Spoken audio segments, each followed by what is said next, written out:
Okay, so today will be Thursday is the end of this chapter. We're going to get into heat anticipators on page 341. First, I have a little experiment I've been working on for about 18 years. I'm going to try to see if it works.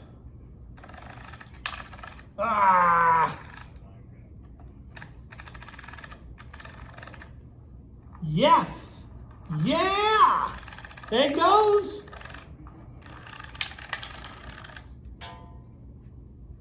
I did it! After all this time, I solved it. Oh, there's my paper clip. I've been wondering where that went. What was I talking about? Oh yeah, the heat anticipator. A small resistor, which is usually adjustable, located close to the bimetal sensing element. It is used to cut off the heating equipment prematurely. That's what it does now. It also says, consider when the furnace in a heated home to just the right cutoff point. The furnace itself, weighing several hundred pounds, could still be hot. The combustion of the furnace has stopped and it's still radiating a great amount of heat. The heat left in the furnace is enough to drive the house temperature past the comfort point. The blower is allowed to run to dissipate the heat. So what happens is, we get up to 76 and the furnace shuts off.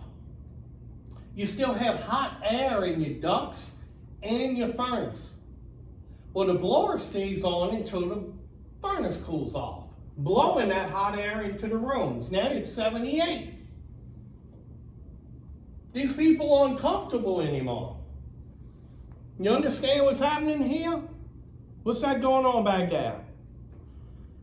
So it says the heat anticipator is located inside the thermostat and it cuts it off early.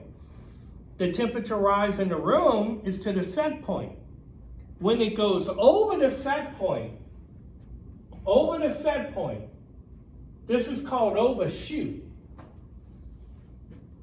That's called overshoot. Overshoot.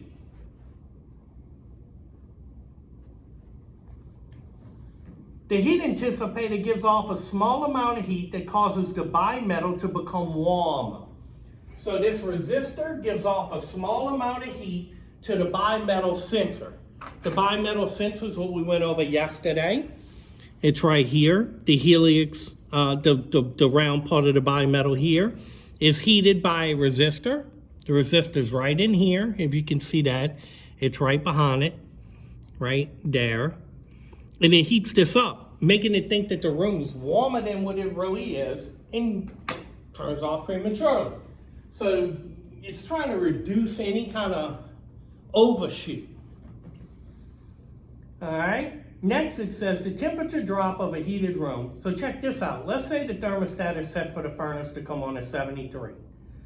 However, the temperature of the room may fall below 73 because the heat source of the furnace must first warm the heat exchanger.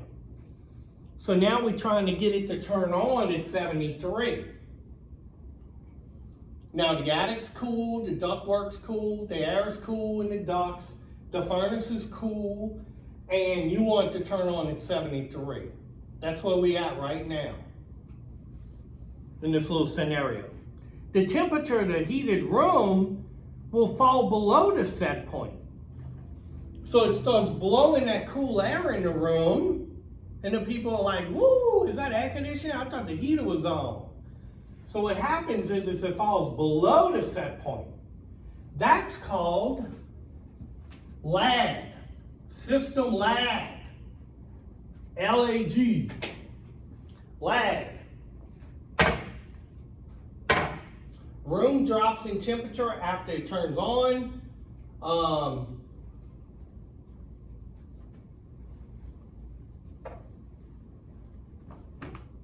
You didn't see that, you know. It set on.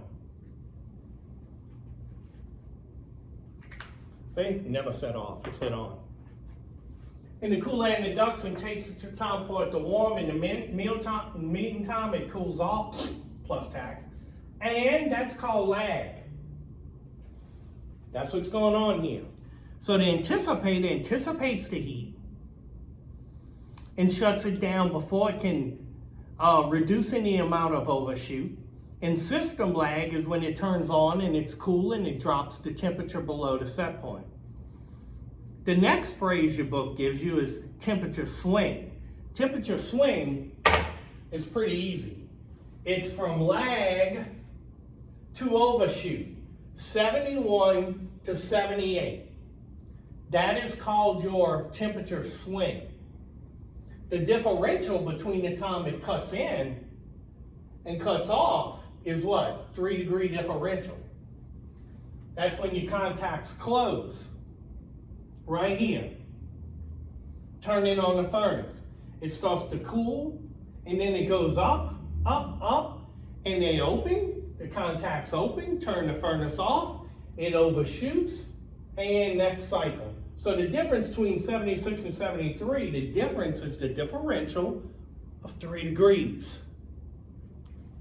What's that? Oh yeah, the bathroom again? Something's on fire. You go this way, that way, take a right, then another right, then a left, then a right, and a left, and there's your bathroom. Don't be long. Now, how do we set the heat anticipator? Because that can be set. So let me turn the light on for a second and show this to you. Where'd my thermostat go? Who took my thermostat? Here's my thermostat. Right here is your thermostat. Okay? And here is your heat anticipator. Your book says, if you read it right there, it says you take an ammeter in the jaws and put it between R and W. W represents heat and R is your power. So what it does is it's checking the amperage of that circuit, the heating circuit. You wrap it 10 times around the wire, and you'll do this as a part of your lab instruction. This will be a part of a lab experiment you do in the lab work. Then divide it by 10. If it says 0.4, you take this and you turn it to 0.4. Boop. When you get to 0.4, you're done and your heat anticipator is adjusted and set right. Notice it says longer cycle this way with the arrow. So if the people are saying it's taking longer, or it's staying too hot too long, or it's short cycling, you can always move it. Another little deal it'll do sometimes, if you forget to disconnect the W at your furnace and you try to jump this out, you can fry that little wire and burn it right off. The only way you can get that now is you have to go all the way up to where this wire started, take this and touch that. Boom, furnace will come back on. But there is no more heat anticipator control. All right, that's an old trick we learned out in the field you can do to keep that furnace running. Because sometimes them new guys will do that kind of stuff, you know? I'll tell you a story about that, but since we're going on the internet, I will protect the guilty and the innocent, both the same. Oh, look at that, I was looking for that. Now look at this. When the steady current is determined, the technician now adjusts the anticipator. Page 343, what's a cold anticipator? What's a cold anticipator? Now first, I'll bring this up here so you can see this. I want you to see this close in case you need to write this down, these notes. You can pause the video right there and see that. All of this is in your book, you know. And here is the drawing that I did.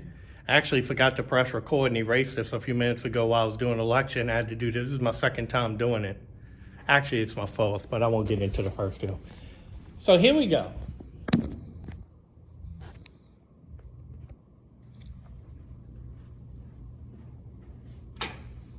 Let no man be called a liar, except the one who's lying.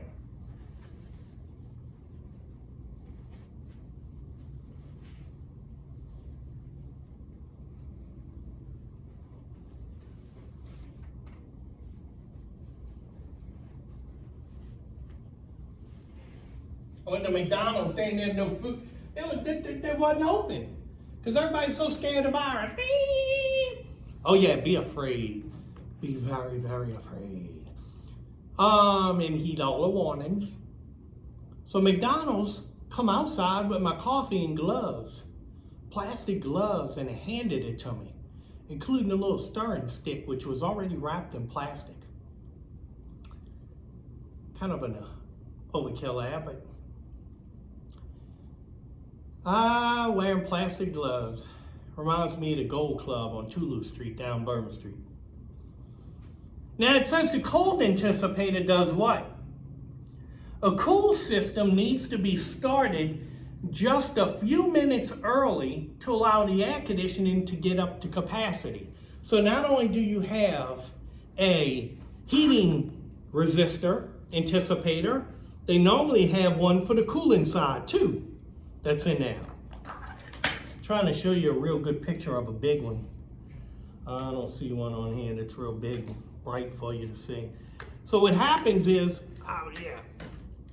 they have a resistor usually on the back of here or way in here somewhere for the AC. And what happens is this. Your air conditioner turns on. It takes a few minutes to get up to capacity for the Freon to go through it and everything. So the hot air in the ducts needs to come out. It can actually cause the room to be hotter than you want it to be when it first turns on. So your cooling anticipator does what the heating anticipator does. The resistor heats up the bimetal sensor for a second. This is two-stage cool, two-stage heat. It heats this up and makes it think the warmer is warmer than what it really is. Just like the heating anticipator, when it shuts it off early, the cooling turns it on early. So it cools quicker. And the people aren't as hot as it gets up to capacity. Now, how do you adjust a cold anticipator? You can't. Those are factory preset, and you can't set them. Not like the heat anticipator. Now, to get up to modern times, we'll find out this. Digital thermostats, the new ones like this, all anticipators are set and you can't adjust them. All right, so get that out your little squirrely mind right now. You're not going to be fooling around with that. All right, see how you're not adjusting that? Oh, look at that. It's beautiful.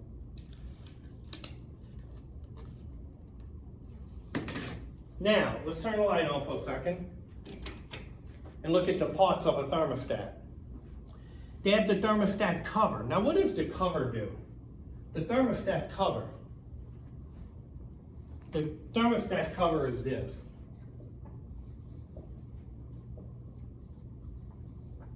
This might be on your term sheet you were given this week for your terms, and in your study guide sheet, the questions you have to answer while we're doing the lecturing and studying. It's decorative.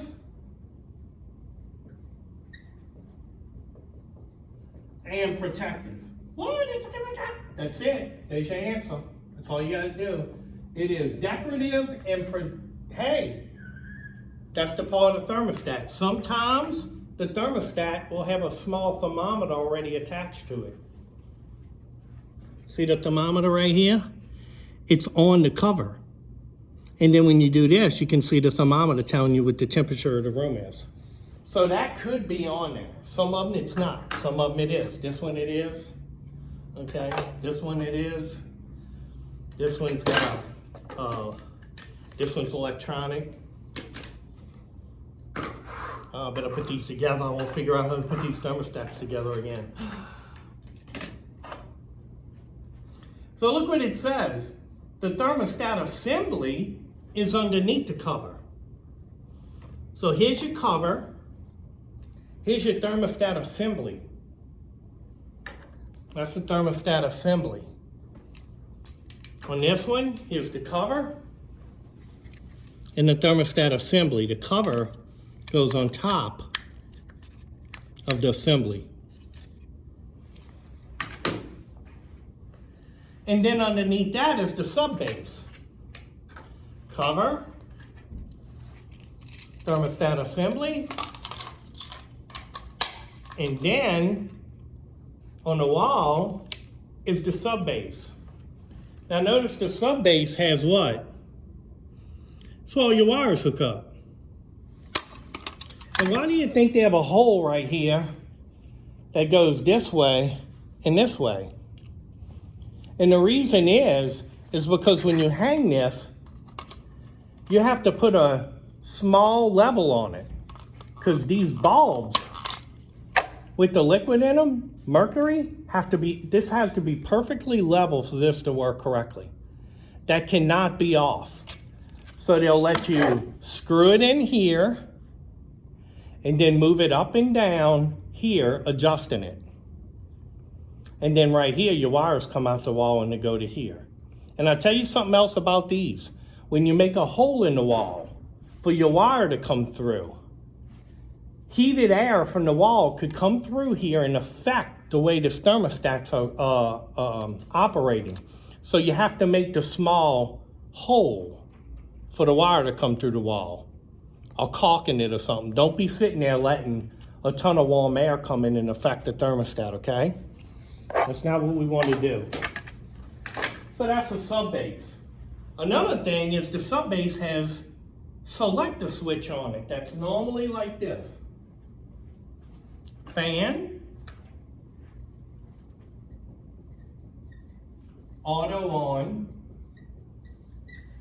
Auto means the blower cycles on and off with the heating and cooling cycles. On, if they turn it to on, the homeowner, the blower runs continuously all the time and won't turn off. And then you have the selector of heat, off, and on. I mean, cool. That's right, I'm cool. And I'm hot. Don't forget that. So you have heat, off, and cool. You can pick one of those too. Now, why do you have so many bulbs on here, you say? Yeah, you got a lot of bulbs on there, you say. I said. So look at this. This is one bulb. This is two bulbs. And the reason you have double bulbs on this one is because what? Two-stage heat and two-stage cool. One comes in, then the other one comes in for max heat. One comes in, second one comes in for max cool. We'll be getting into wiring that and how that works next week when we get into that. Now, another thing I want to tell you about that sub base is you got to be careful, because you'll go to people's homes and the sub base like this, they'll have this on the wall and you want to go put in one that's this size.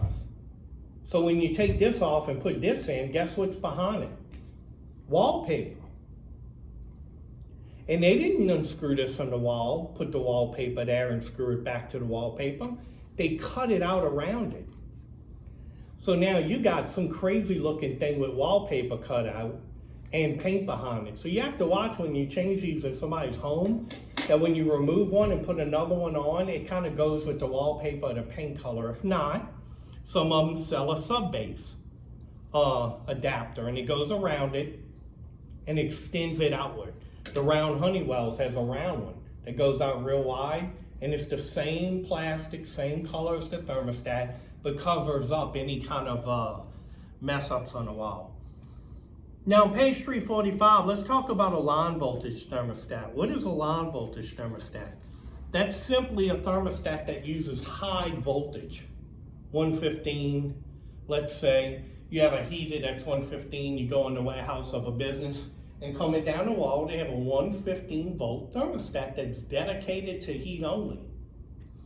And that's how that works. There's no use, they don't have a purpose right there for 24 volts. Neither do they in this part or this thing that's in your home. Let me ask you this, you got something in your home that uses a line voltage, high voltage thermostat. What in your home uses a high voltage thermostat? I'm waiting. What you said back there? That's right. You're right. Very good, student. A refrigerator. Your refrigerator in your house has a 115 volt. Everything in it is line voltage. Why would you have a transformer and 24 volts controls in your refrigerator? So most of them are all line voltage.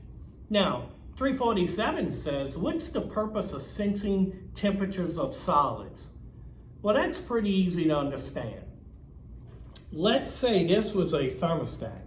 Wait a second, where'd my ink pen go? Is that the one I wanted to use? Yeah. So this is the liquid in your thermostat, all right? And this is your thermostat. Well, the liquid in here is going to get heated and expand and rise in temperature. What is the liquid sensing? The liquid sensing the temperature of the thermostat bulb. It's not sensing the temperature of the air around it. The bulb of a thermometer absorbs heat, and the heat is sensed by the liquid and gives you a measurement. That's how that works. It says a thermometer indicates the temperature of the bulb, not the temperature of the substance it's submerged in. All right, so if we put it in liquid, it'll sense the temperature of the liquid. Now it says, what if we lay it on something solid? Like I want to test the temperature of this. And here's my thermometer bulb, and here's the round end. I could put it on here, look. Oh, I'm getting the temperature of that. No, you're not. You barely have any of the surface area touching this. The ambient temperature is affecting your bulb more than this. So your book says, look at the picture right there, 142122. You must place insulation over it to cover it up. Something like this. Incoming. You put this over it, and that protects it from the ambient.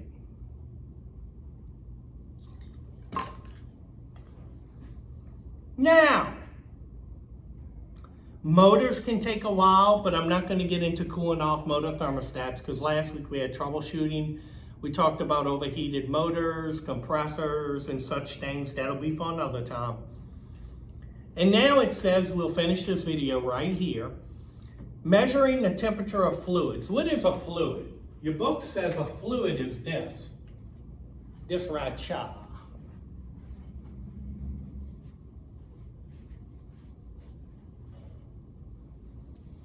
What's that ringing back? Hey, stop playing Space Invaders back there. Batman. I know what you're up to. So what is a fluid? Oh, shout me down while I'm teaching good. What's a fluid? It's a liquid? Oh, I forgot that, didn't you? Or a vapor.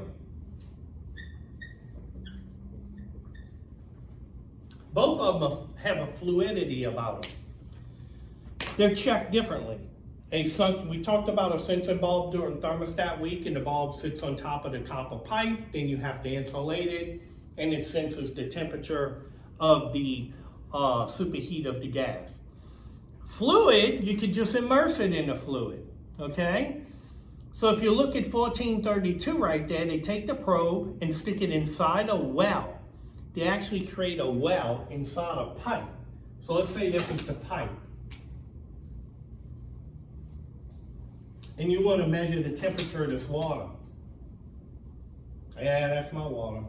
So they'll take this thermometer and stick it inside the well. And that'll give them a good sense of the temperature of that water inside that pipe. Pretty smart guys, ain't they? You know it. Now you had a picture on a previous page we'll cover real quick before we go on to the next video, part 2 of today, which is called pressure controls. We're gonna get out of these temperature controls and get into that. In this one right here, they simply show you a thermostat overload, which is overheating from the windings, but notice you're inside the compressor. All right, I'll open the circuit to common. Here it's outside, it's external overload, internal, external. Well, when it heats up the windings, it can open inside the compressor, and that's automatic reset. Here it's on the outside of the compressor, bimetal disc or something pressed up against it, and that's what's gonna open like a starter, a contactor, and things like that. All right, any questions? Wow, y'all a lively group today, but very quiet, very quiet. So I'm gonna go ahead and get ready for part 2 of this video, and we'll finish up for today.